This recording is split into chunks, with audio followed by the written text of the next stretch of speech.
halus, misalnya lukanya ada di tangan gitu ya, itu biasanya banyak yang di kaki juga. Nanti akan dipraktikkan oleh Mas Awas sama Mas Gilang ya, gitu. Ya, silakan nanti ini alat-alatnya yang sudah disiapkan kan. Oke. Ya, ya,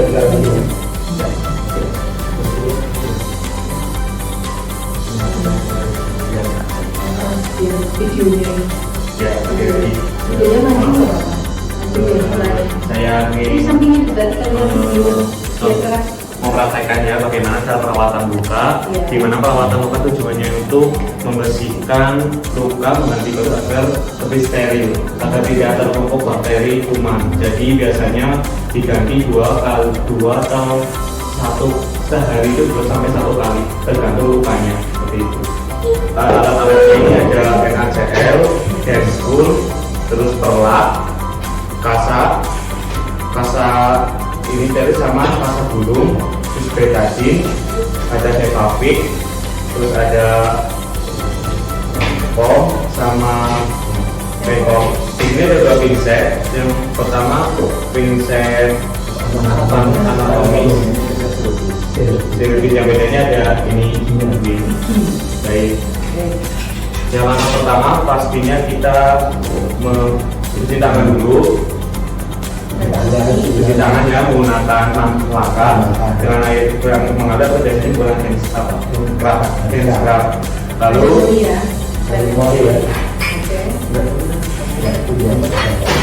Lalu kita pasang perlak dulu.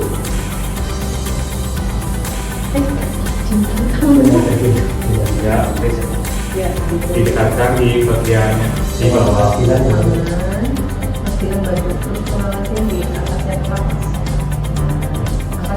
Permisi ya Pak. Permisi Pak.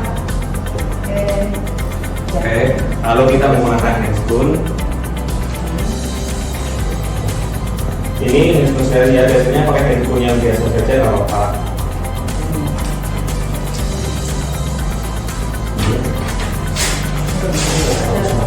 Ada itu yang untuk petunjuk panas ya. Itu sampai ada.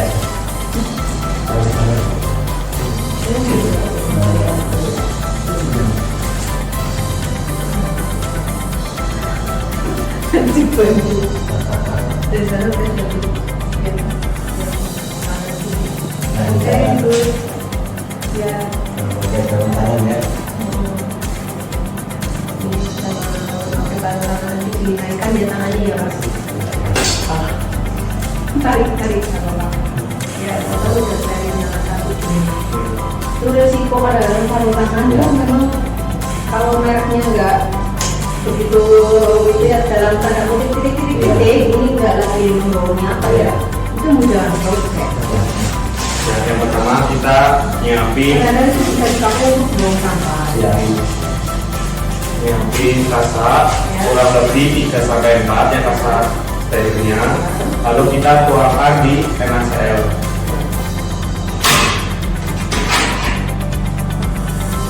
Kalau belum ini ya. Lalu kemudian Kemudian yang pertama kita buka balutnya dulu, pakai balut yang Sudah dibuka ya. buka ya. Lalu kita mengambil satu kasa, diusahakan satu kasa ini sudah basah semua.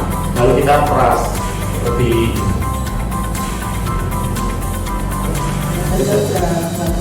sekarang bisa berair seperti ini.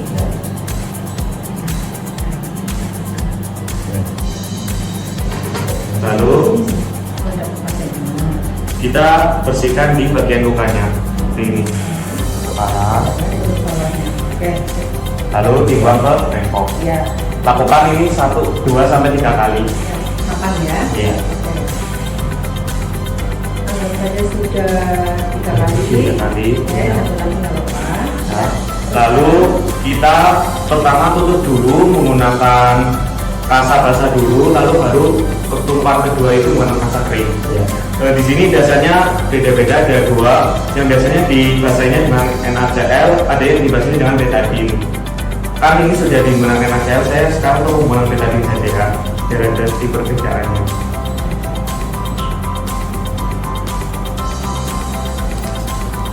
Misalkan satu kasa ini terkena betadine semua, betul. Lalu ini tumpukan pertama, tumpukan kedua itu menggunakan kasa kering seperti ini. Kering ya. Kering, Pak. Ya. Seperti ini. Biasanya kita menggunakan Sevavik dulu, lalu kita di plaster menggunakan Sevavik, diukur dulu ya, seperti ini. Untuk menyesuaikan dengan yang kasa.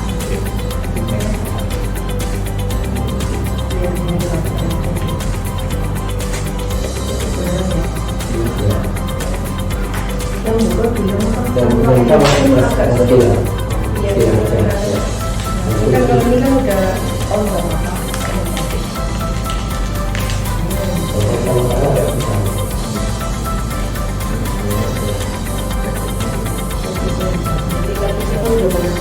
Iya. Kalau misalnya teman-teman susah membuka tapi bisa di tempat lebih dahulu biar maksudnya terbuka sendiri. Dan kadang juga ya tapi itu ada tipenya teman ada garisnya jadi nanti tinggal kita sesuai. Lama gitu agak susah mencari orang membayar waktu itu agak ini. Cara masang sekarang, Cara masangnya itu satu sedikit dulu iya. di tengah atau sedikit untuk sebagai pengguna, pasang dulu dari atas, ya, terus direkatkan ke kulit, ya, terus, nah, seperti ini. jadi kalau di pabrik itu jangan dibuka semua, kalau kita punya lukanya lebar, nanti cenderung untuk nempel antar di pabrik, ya, kalau nggak bisa begini. Nanti kita pelan dulu dari atas, direkatkan ke kulit, lalu kami berikan langsung berbuka. Ucap. Ya. Yang terakhir terminasi dengan pasien. Terminasi. Ya. Biasanya terminasinya ditanyakan bagaimana Pak setelah diganti lukanya, kalau lukanya udah lumayan kering atau ada merasakan sakit atau rasa perbedaan setelah diganti sama sebelum gimana? Ya, jadi cara objektifnya ya, yang di lukanya kecil atau kotor, ya, cairan yang tidak ada. Kalau ada jaringan yang sudah retrovirus, Iya, biasanya dipotong dulu. Ya, ditutup-tutupin ya. Iya, Oke. itu sih kan. Melihat. Apa mungkin ibunya belum nyampe tapi itu luar biasa nanti akan dihadapi. Gitu. Mungkin sekarang kan baru tingkat 1, nggak apa-apa. Itu Iya. adalah ilmu luar biasa ya. Ada cari ilmu dan tingkat 3. Ada yang mau ditanyakan? Gimana? Mau ditanyakan? Boleh, silakan. Yuk. Enggak. Cukup. Jadi intinya pembersihan luka diabetik itu, kalau diabetik itu kan memang kalau yang ini orang bilang itu diabetik yang kotor ya, atau yang basah, yang basah. Jadi ada yang diabetik, kalau orang awam tuh nyebutnya ada yang kering dan basah. Kalau yang basah itu memang lukanya kadang-kadang memang berbau, terus ada jaringan-jaringan sudah mati, itu namanya jaringan nekrosis atau nekrose. Jadi itu diabetik atau digunting, dengan gunting jaringan. Gunting itu macam-macam, bisa digunting yang boleh pol untuk gunting pabrik, untuk gunting plaster dan lain-lain, itu gunting yang tidak steril. Tapi nanti ada gunting yang steril, dan ini ada gunting plaster, ada gunting jaringan, jaringan itu harus steril. Itu untuk diberi jaringannya Pak ya. Oke. Memang kadang-kadang nanti jaringan yang udah mati itu, yang nekrosis itu digunting mendekati jaringan yang masih hidup. Sehingga kadang itu peti-petinya kadang sampai ada mengeluarkan darah sedikit. Ya nggak apa-apa gitu, tapi jangan terlalu banyak, nanti sakit. Kalau yang udah mati sih nggak ada rasanya. Dibersihkan, proses pembersihannya sama menggunakan NaCl. Itu ya. Tekniknya macam-macam ya Pak. Juga untuk hasil penelitian ada yang oles madu. Pakai madu, kita pakai betadine ya. Pakai madu. Iya, ada bisa. Pakai NaCl itu ya. Nanti masing-masing rumah sakit juga punya Juga. sendiri. Ya, berbeda. Mungkin saja. Kalau kita di kampus ya ilmunya bisa disampaikan semua. Tapi nanti yang pengalamannya yang udah pengalaman di rumah sakit mereka menggunakan apa rumah sakit gitu teman-teman. Kebanyakan cuma sih menggunakan Betadine yang NaCl.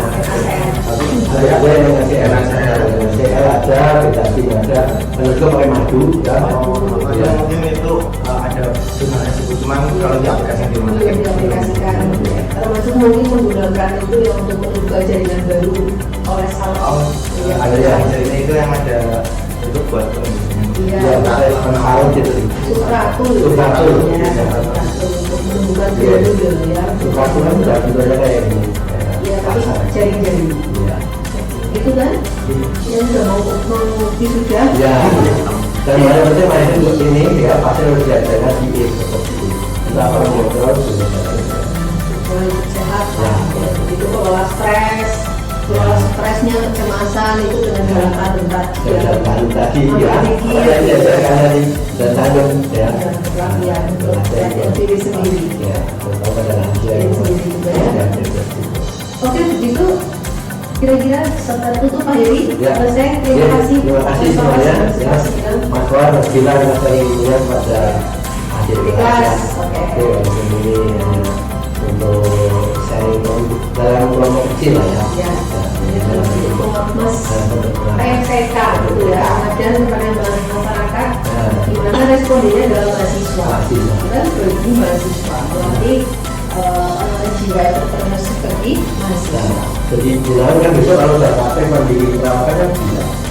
Jadi Pak Menteri lah ya. Ya.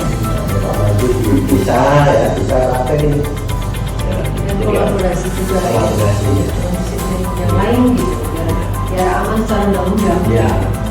Begitu Pak Edi, kita Iya. cukupkan dulu ya. Terima Iya, kasih terima kasih. semuanya selamat menunaikan aktivitas selanjutnya. Iya. Iya. Kita tutup dulu. Assalamualaikum warahmatullahi wabarakatuh. Waalaikumsalam. Oke, kita tutup presentasinya seperti